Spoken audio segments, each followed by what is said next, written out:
আজকের ম্যাথটা দেখি, এই ম্যাথটা খুব মজা, ওই অনেকটা একই রকম। এই ম্যাথে বলা হয়েছে যে পি বিন্দু থেকে, মানে এই বিন্দুটা থেকে, পি বিন্দু থেকে পি কিউ আর এস পথে, মানে এই রাস্তায় পি কিউ আর এস এই পথে সমদ্রুতিতে চলমান।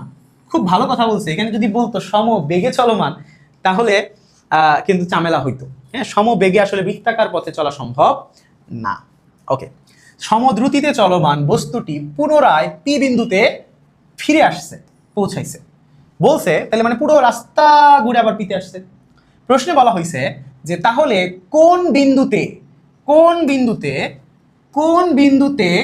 গড় বেগ সর্বনিম্ন ছিল।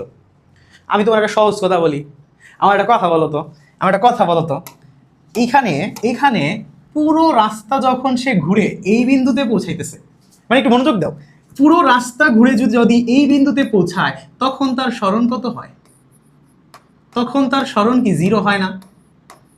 পি বিন্দু থেকে যাত্রা শুরু করে পুরো রাস্তা ঘুরে আবার পি বিন্দুতে আসে, সরণ কত হয়?